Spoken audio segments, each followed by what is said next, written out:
Check, check, check, check, check. Check one, two.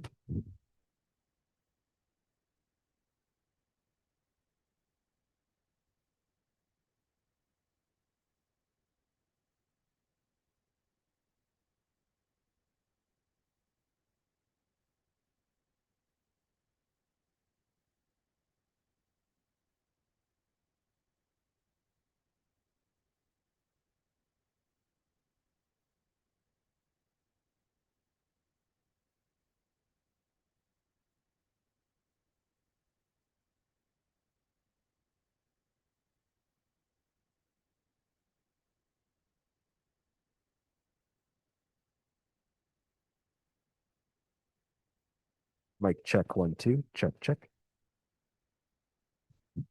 Oh, I did turn it down. Check one, two. Check, check. Hey, hey. Check one, two. Okay.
Okay, good morning. Anybody hear me? Okay. Well, good morning. First of all, I'd like to say what a nice day today. Not as nice as yesterday. Yesterday was really warm, and today it's cold. But that's part of life. That's what we got to deal with, I guess. So before we get going, I'd like to welcome the Walking Bear drummers. So get ready to do the song. So we'll start with that. Okay.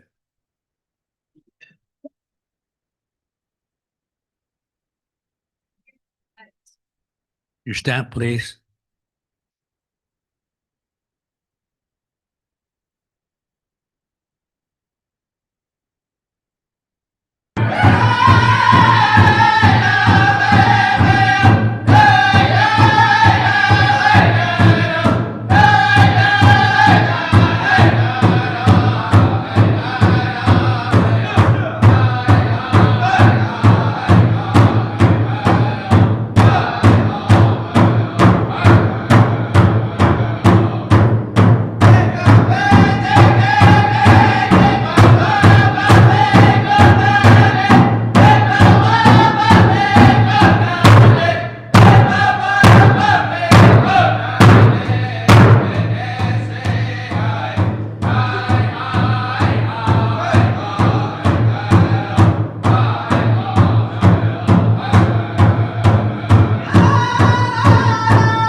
much, drummers.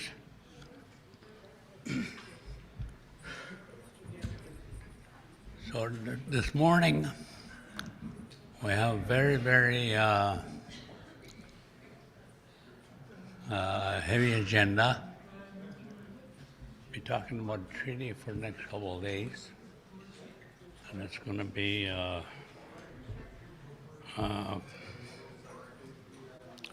some interesting for some people. It may be new for others. But,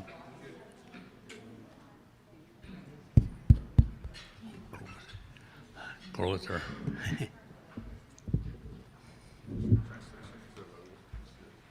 Yeah. Yeah. Okay. So as I was saying, it's time.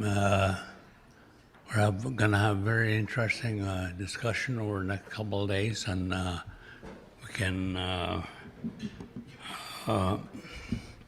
hopefully that everybody's going to participate. Going to be given an opportunity to be able to say some of the things that you want to say in the second day. So with that, maybe I'm going to ask everybody to stand. I'll open the meeting with a prayer.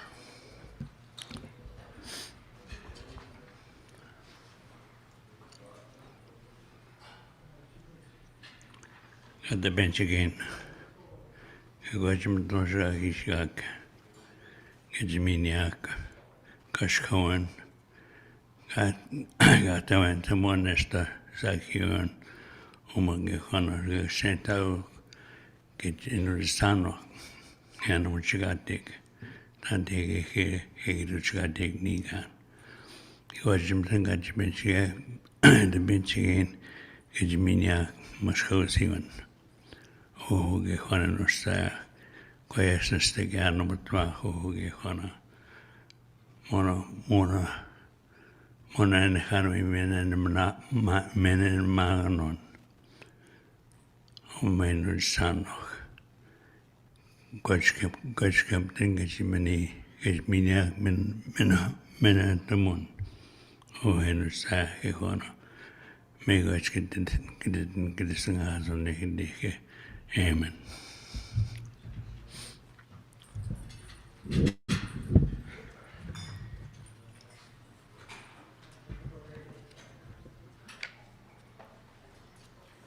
Okay, we're going to get started. Thank you for the drum. I'd like to call on Deputy Grand Chief and Daswaban to come up and provide his opening remarks for the conference. So,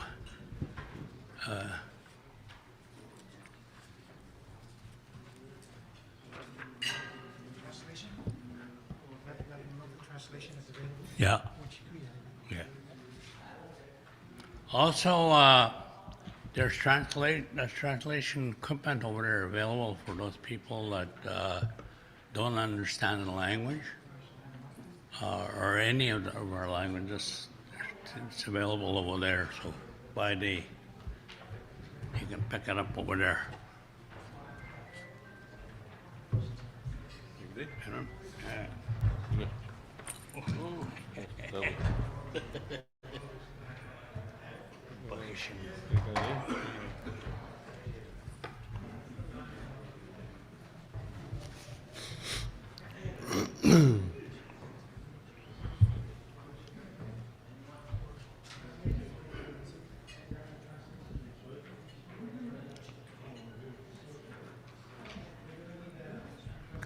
Wajik maswe, wajik uta steak, wajik uta kino, kia betul taga beti steak uma, beti anu muka steak aho, naskomun, kimu someno kaki naskomo aku pane, beti untuk tamasuk,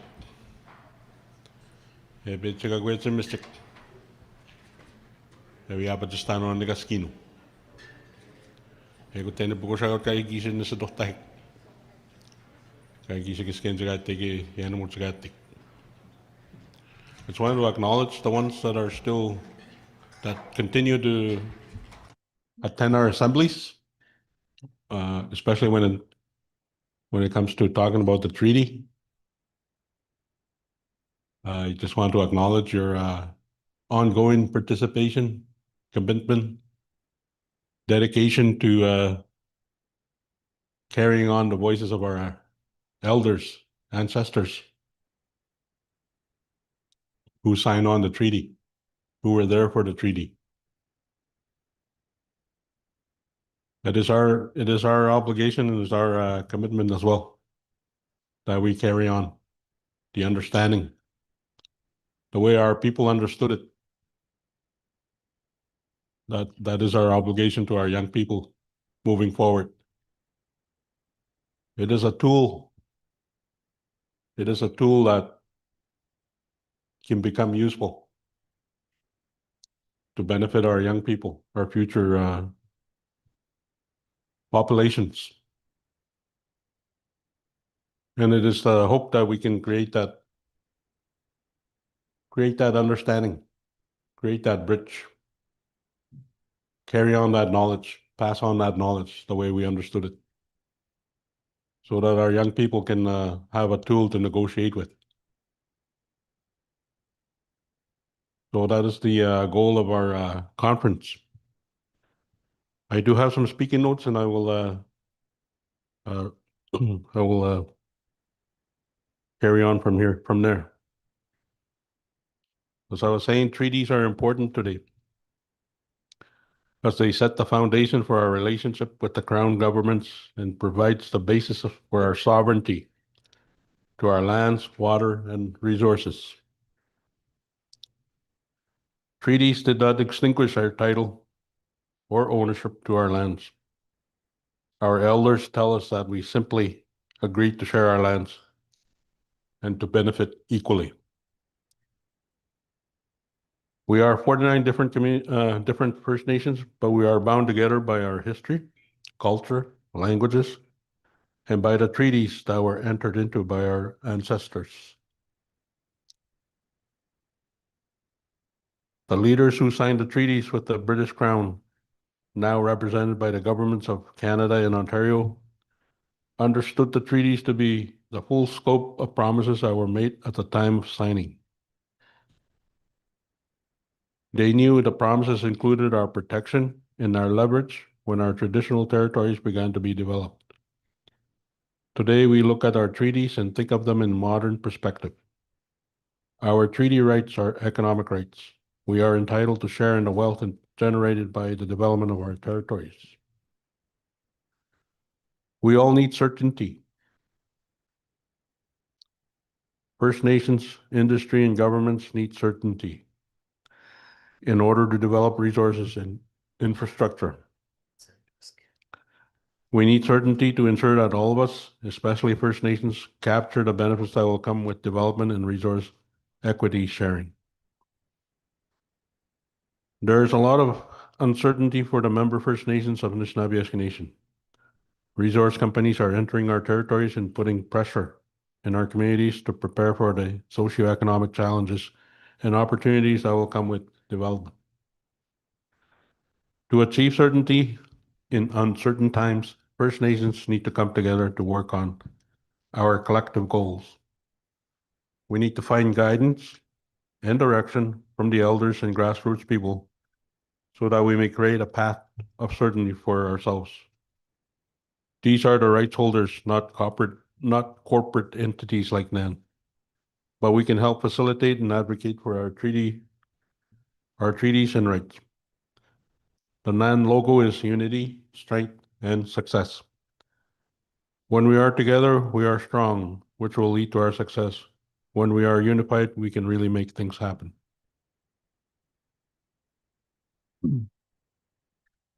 When NAN was first created in 1973, originally as Grand Council Treaty Number 9, and then as Anishinaabe Nation when when the Ontario Treaty Number 5 First Nations joined with us, it was unified. The forefathers that brought us together had a plan.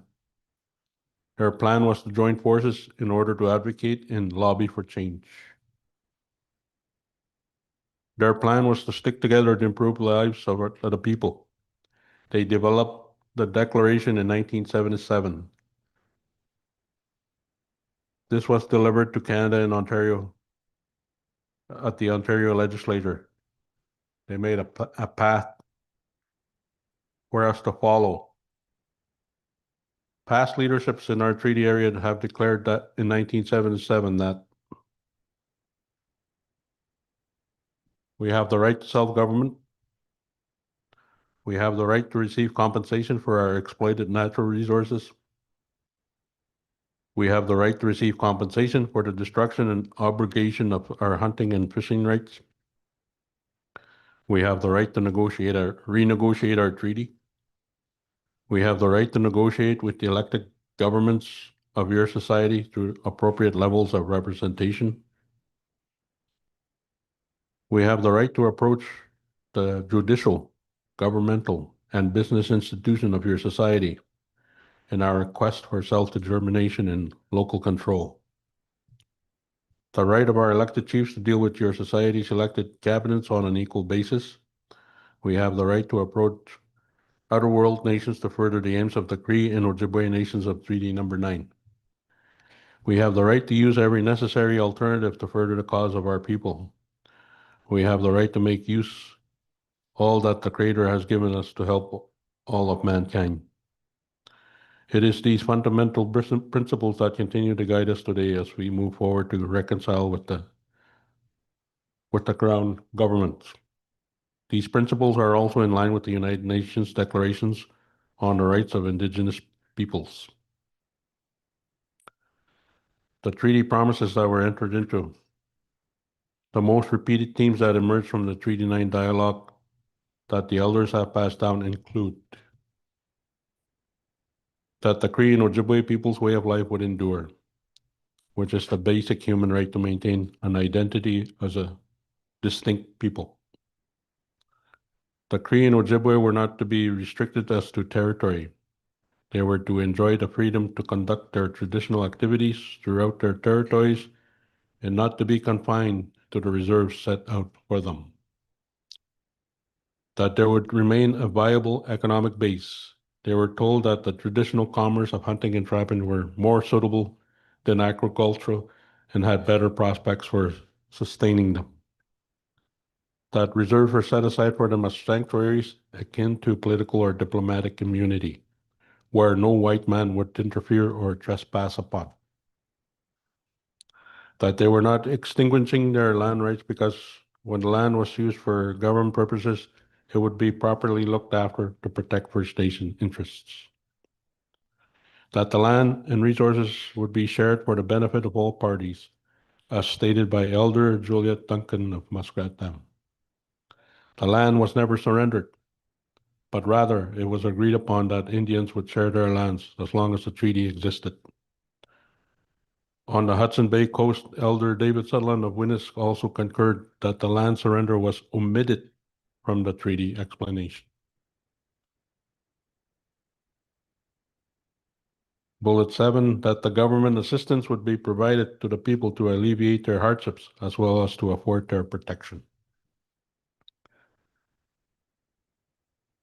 Even though these promises are not found in the treaty text, the elders maintain that they are still part of the treaty bargain, and they continue to await their fulfillment. The spirit and intent of all the treaties were to share the land, live in peace, and be protected by the Crown. The people had no understandings of the concept of ownership or surrender of land. They were given the lands by the Creator, and they are the stewards of the lands. In modern contexts, the treaty is the foundation of our relationship with the Crown government, and it is important that we leverage it. We must understand how it relates to our situation today and our opportunities for tomorrow. We need a solid foundation on which to move forward. The treaty is that foundation. The treaty connects us and holds us together. We need to revitalize our understanding of the treaty. Let us think in modern terms about the treaty. We must begin to understand our treaty rights as economic rights, rights to health services, rights to education, community infrastructure, land and resources rights, and the right to share in taxes and royalties that the government collects from industry when they extract resources from our territories. What is known as there's an acronym here I'm not familiar with, RRS. Our treaty rights encompass all these. So we are here this week to look at where we have been and where we are going. What have we accomplished? What still needs to be done? How will we reach our collective goal to be healthy, prosperous nations? We will need to build certainty for ourselves. We can't rely on the government to do it for us. They want certainty too, but they want to create a stable environment for investment and resource development.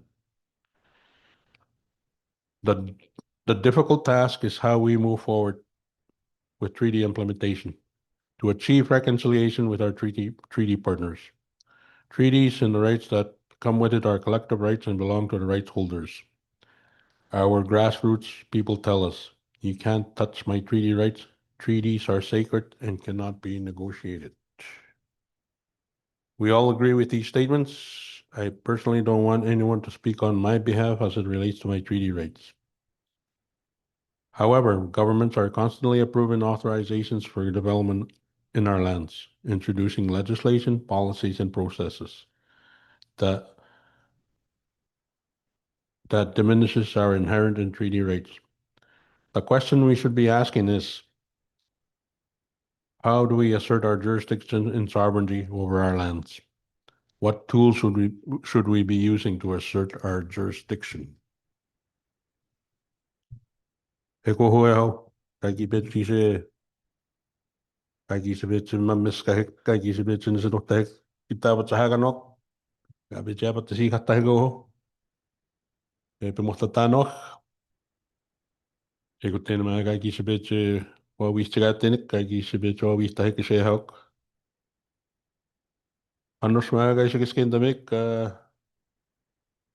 te pääskö ne kooga megnestaan mun se gatteu, kaikki pista katano homanas komun. Eko homas konestakin konekin tiennyt mun se gattike. I hope I don't throw Larry off. I'm speaking Cree, and he speaks Ujji Cree. So, but I was just added a little bit of commentary where today we face the challenge of groups having entered our treaty into court, and we like everybody, we look forward, or we're anxious to see what the outcome will be, and hopefully we'll have some conversation about that later on today. Kusanabu, Istimigas, watching Masinita with Umagagian stats and the Cascaton, and Gamaganasta Kavichahego Hoto and Hanak. Watching say, Migas.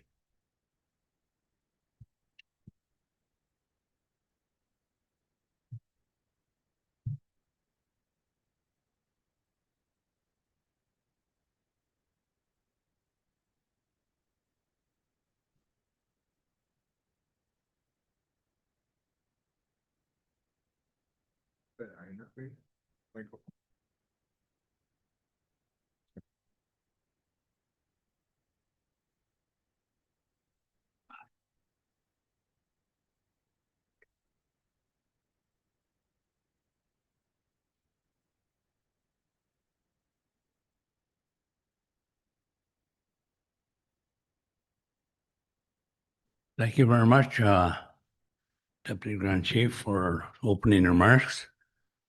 And it just some of the comments that you made are just are not just but following what has happened over a period of time, And I can recall back in those days when the organization first started, and how it evolved over a period of time. Uh, Remember when we first started, uh, the organization was run by the Grand Chief and others. Uh, it was quite a big organization, so at one time I think we had 305 employees or something in various sectors. But one of the things that on the agenda, I'd just like to note that it says the history of Tree 9. So I don't want to talk about the history of Tree 9. I'm not prepared for that, but so that there's no misunderstanding. When whoever comes up here and makes a presentation is not going to make a presentation on the history of Tree 9. He's going to talk about the organization, how the organization got started, and right up to today. Unfortunately, Wally McKay is not able to be with us today. Uh, I'm told that he's in the hospital, and I wish him well. I hope that he recovers. But at this time, I think what I'm going to do is call on Luke to come and do the. He's giving me the finger. Wait a minute, not this finger, but this finger. But I think what's important is that we differentiate Treaty 9, the organization, and Treaty 9 uh, that our forefathers agreed to. So I'm going to ask eh, Luke Hunter to come up and uh, uncover that portion of the agenda. Luke.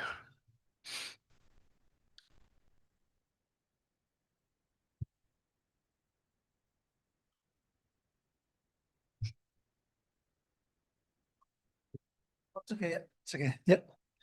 It's a little.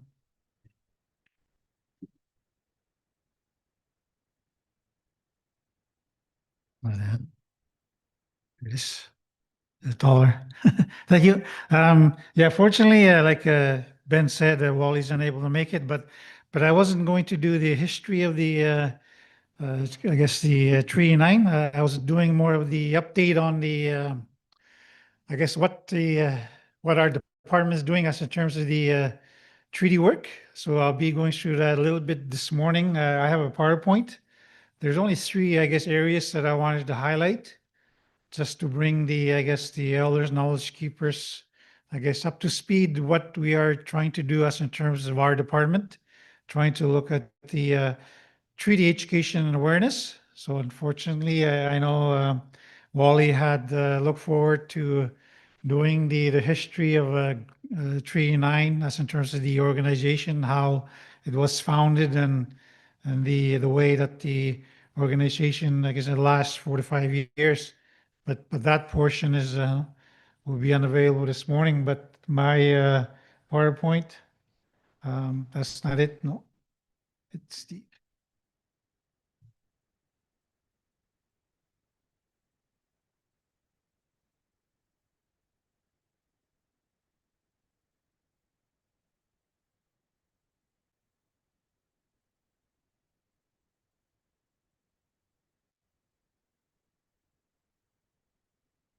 Okay, as in terms of the, I guess, just for the, I guess, my department, I deal with the treaty, looking at the treaty issues and also A lot of our work deals with protecting treaty Aboriginal rights, like hunting, fishing issues. So we get involved with a lot of that stuff. If there's hunting charges or MNR harassment, and also dealing with firearms, if firearm issues. I know in early about 2005, firearms legislation was implemented, and that put a strain in our, I guess, our harvesters that rely on firearms. So there's a lot of, we dealt a lot of that stuff in the early 2000s, and also the litigation in the early 1970s. So we started to defend a lot of those hunting charges. So apart from the litigation and also the court cases, I'm not going to go through them, but as in terms of the what we're currently doing, as in terms of the department, go ahead on the first slide. There's three areas that I want to bring attention to the elders and also knowledge keepers on treaty. The first one is the treaty website development. We're currently doing the website. The website is actually online right now. We launched it 2 years ago during the Treaty Week, but that's still ongoing. So I'll bring a little update on that to see where it's at.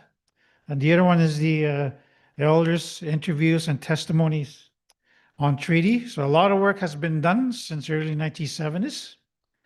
A lot of the work, a lot of interviews were done and also recording. There was videotaped. Technology at the time, I guess in the early 70s, wasn't that great as in terms of the technology today. Everything's digital today. So I'm going to go through a little bit about that. And also the treaty commemoration.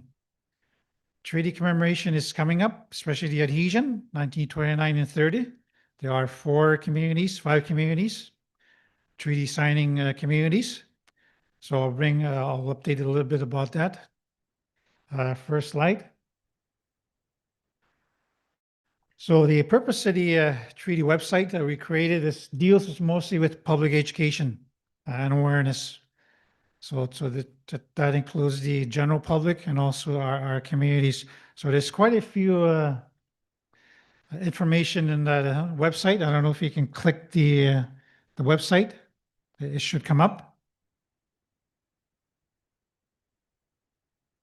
So a lot of the content in the treaty website, this deals specifically with Treaty 9, the adhesion, also as part of the Treaty 5. So if you can click the link. So a lot of the content, again, is in the content comes from the public, I guess, the archives. So it's a public information. It's not information we don't have pelicans here. So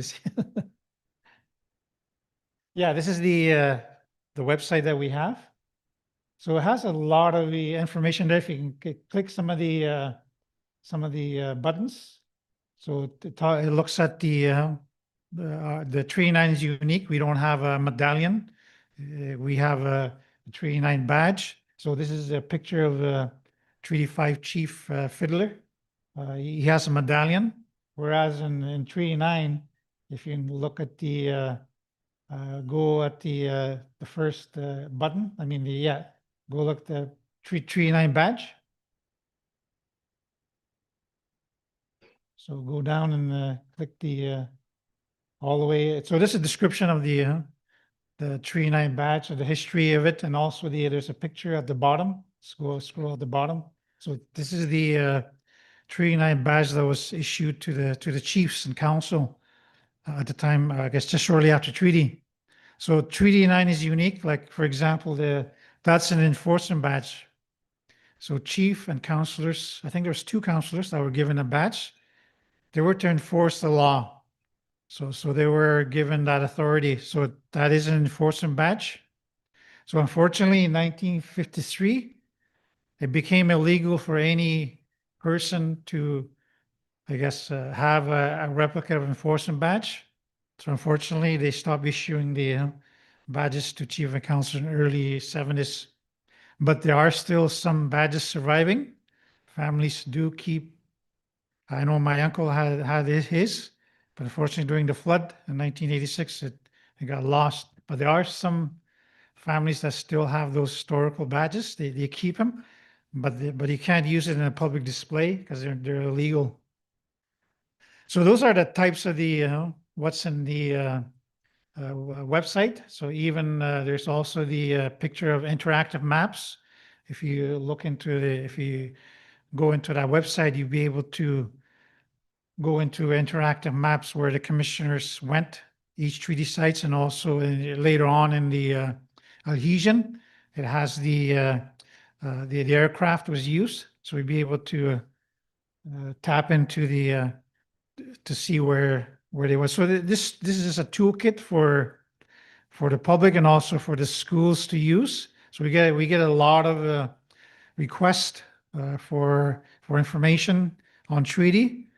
So this is made hopefully the website will have that made available. So all this stuff is available in National Archives or in the Ontario Provincial Archives as well, and also the missionary and also HB archives.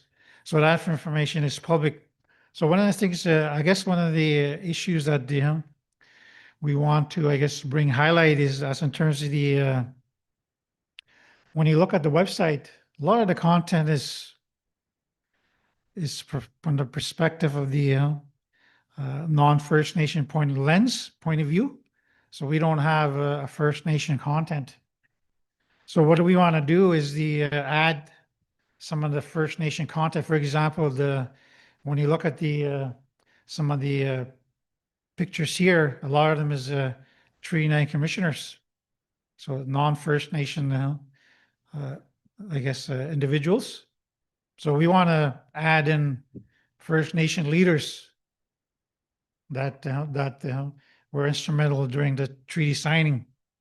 So we're going to be going through that exercise this year, is adding the First Nation leaders at the time of treaty. There are some communities that started to do that work. For example, Sandy Lake has done their treaty curriculum.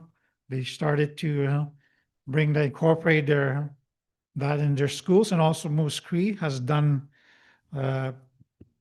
some of the genealogy work, and some of the leaders that signed the treaty. So I think that's what we're looking at. If you go back to the slide, to my PowerPoint.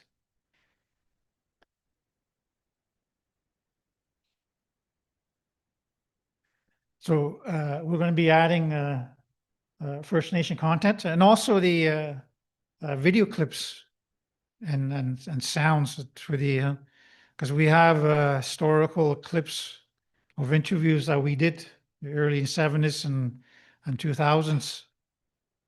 So that's going to be, we're going to be looking at that. But there are issues of doing this work. I'll go through that, some of those issues, technical, and also some of them maybe legal issues. So I'll discuss that a little bit after. So go to the next slide.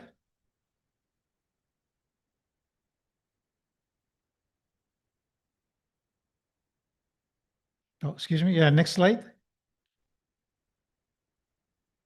I think I'm in the wrong. Can you go back to the first slide? I just want to make sure. Yeah, the second slide. Sorry. Okay, go to elders interviews and testimony on treaty. I covered yeah, this one. Okay, one of the, I guess we're looking at doing is the start collecting. We do have all the some of that material. The elders interviews that was done, they were done in 1970s and also up to 2010. So a lot of the earlier interviews that were done, they were recorded or filmed during using the older technology. Unfortunately, much of that earlier work has been lost due to, I guess, Treaty 9 or the US at the Cree Cultural Center. That's where a lot of the archives material were stored. They moved several times. So a lot of that material was lost. I think about 40, almost to 50% of the material has been lost. So we need to either find it or make use of what we have today.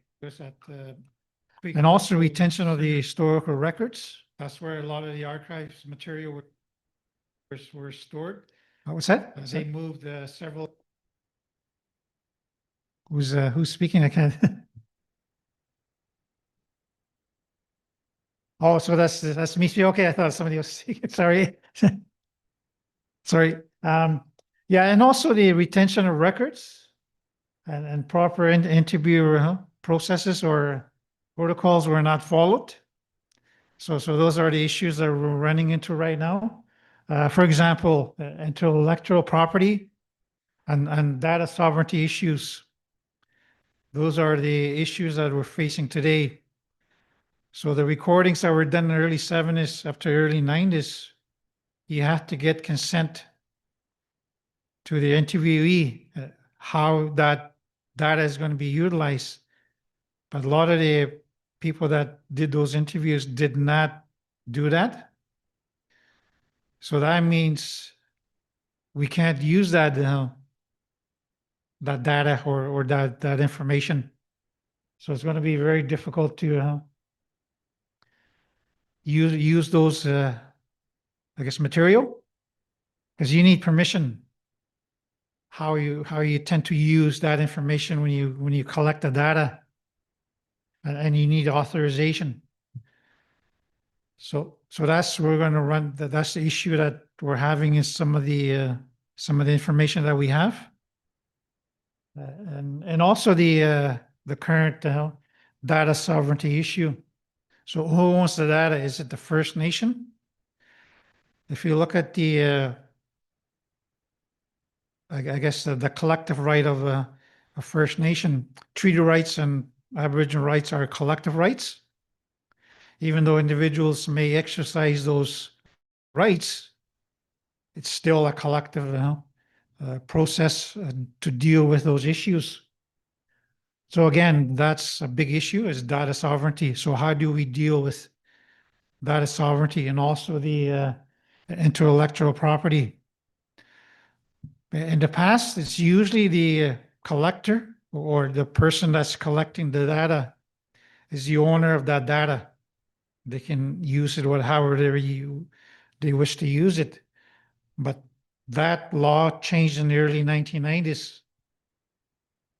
So we have to make sure that we don't overstep or we don't infringe on those property rights of the people that we did interviews with. So that's something that we have to sort of deal with. And one of the things that we looked at doing is to preserve historical interviews. We're planning to publish a book similar to Treaty 7. So Treaty 7 did theirs in early, I believe it was 1996. They published the elders interviews on Treaty 7. So that's a similar concept we're looking at. So there is data information on treaty interviews, but if we don't do anything, we're going to be risk of losing the remaining 60% what we have. So those are the things that we want to do in the I guess the treaty oral interviews that we have. Next slide.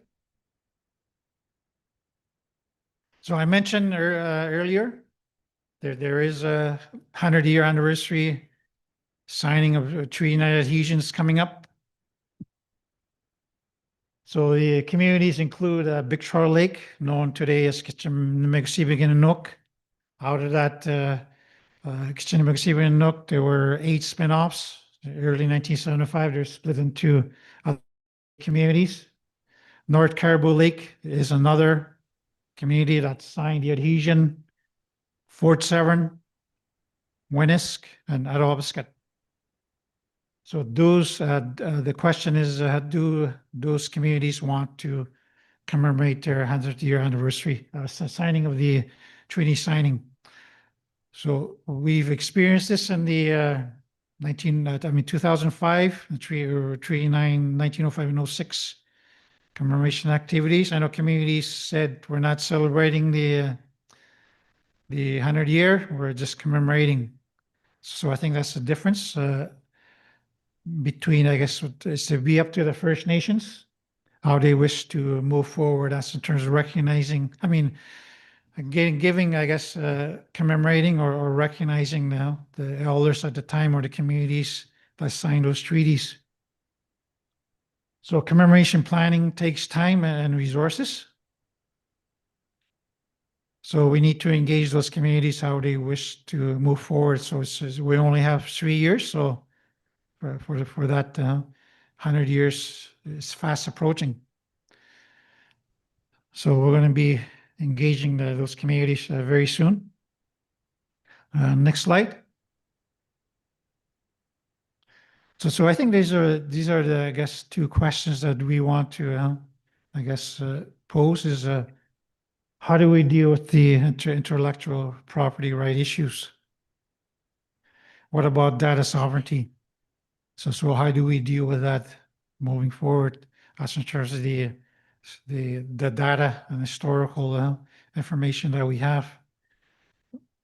So those are the questions that in the next few days, maybe we would have feedback. So there is a time on the agenda for open forum and also open for questions and dialogue. So those are so that is my presentation. I wanted to make it short. Unfortunately, the history of the Treaty 9 and also the Shabyaska Nation will have to wait. We're going to have to find out uh, who can do that maybe either this afternoon or tomorrow morning.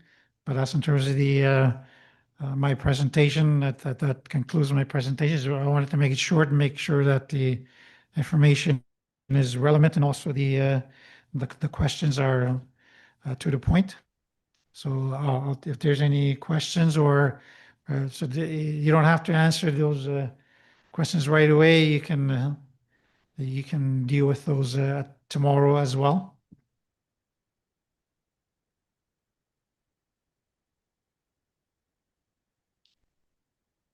So if there's no questions, and I guess give it back to Ben.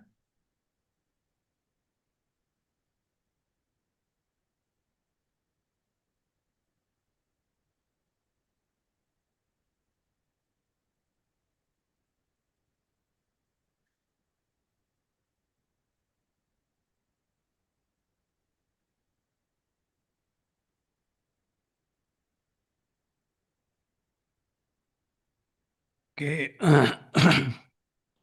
We're ahead of schedule.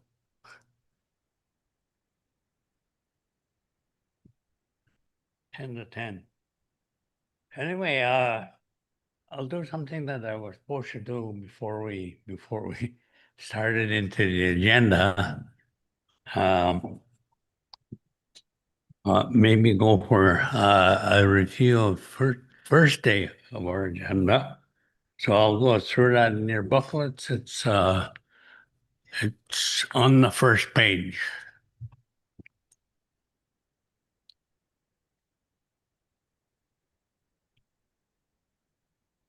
We had the opening drum and opening prayer, and I call a meeting to order.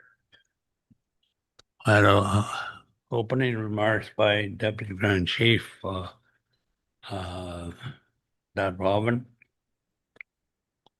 and then at 10 a.m. the history of Treaty 9 purpose intent why it was established, and then what he called unfortunately as we were informed that Wally was not able to make it at this time. He's in the hospital, and hopefully that he's not serious and he will get better.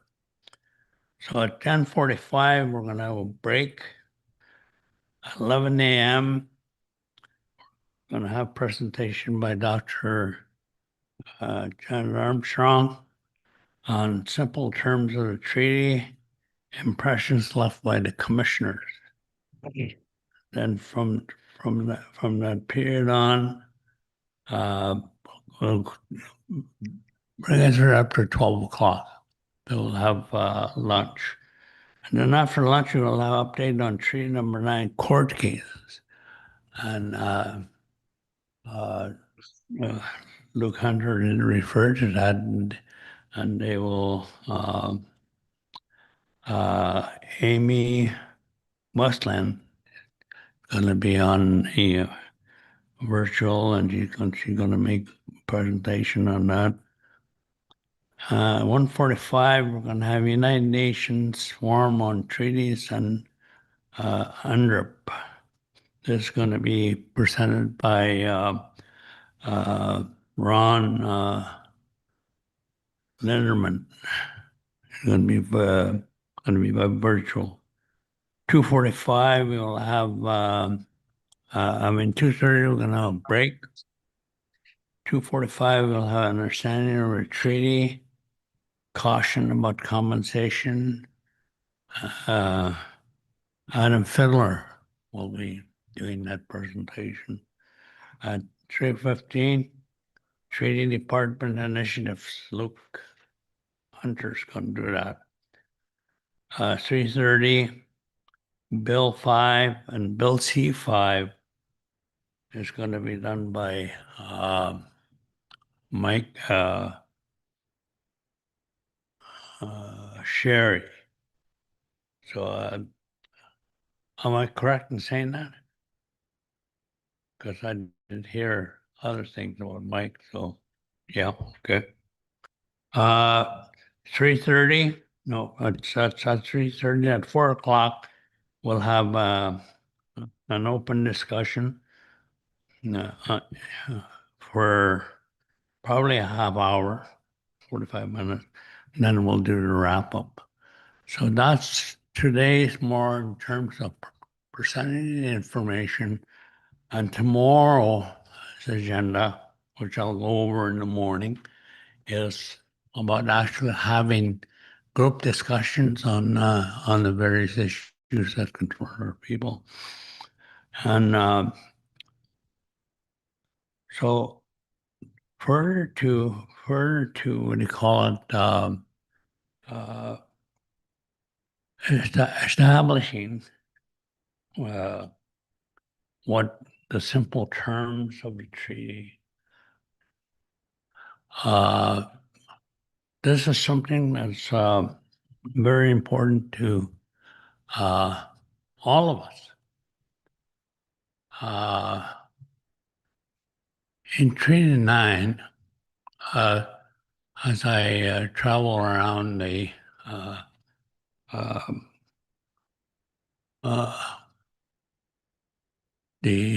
different communities, there seems to be a different understanding about what the treaty is all about. Now, I don't know why that's what they call it, why it's like that. Because the treaty itself was supposedly, I'll say supposedly, negotiated with our forefathers. But well, some of you know that that's not true. It never happened. Because I was just asking this morning to one of the leaders that, well, what happened before 1905?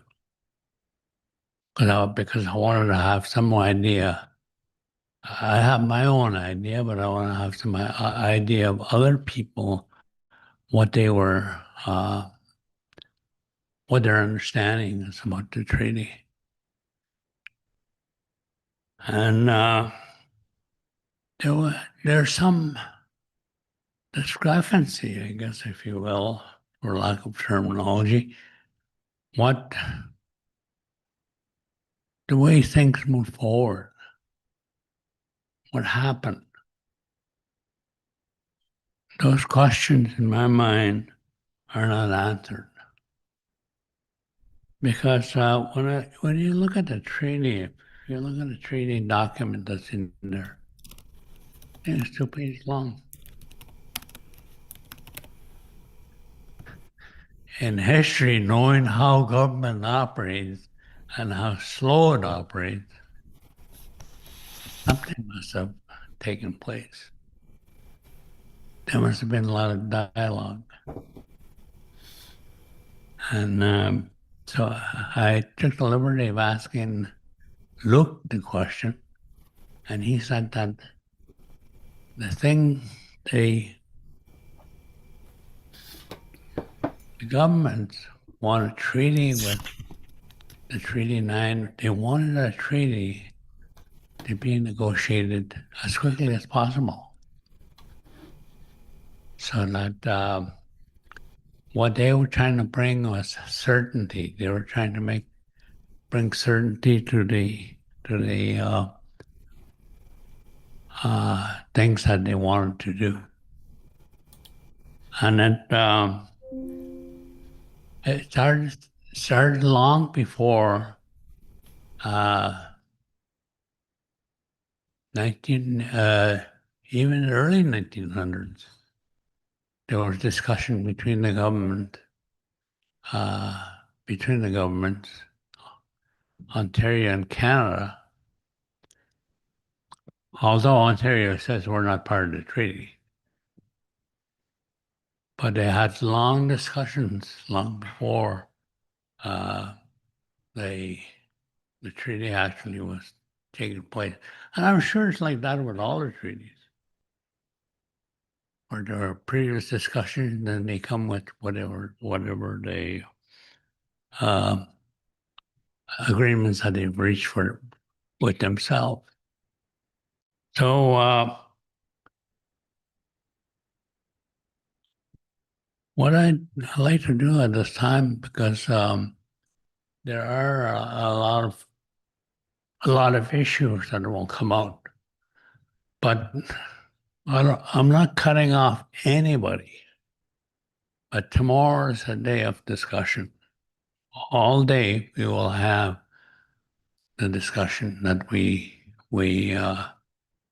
want to have about what's going to happen here, what's going to happen there. There's a lot of people that know that I've been involved with the treaty for a long time. And a lot of the people come and ask me, what's the matter with us? There's nothing wrong with us. Why aren't we getting the same kind of money as our neighbors over here? So that that's why I said there is some misunderstanding how the treaty took place. And that's why it's important that we have that discussion about how things move forward.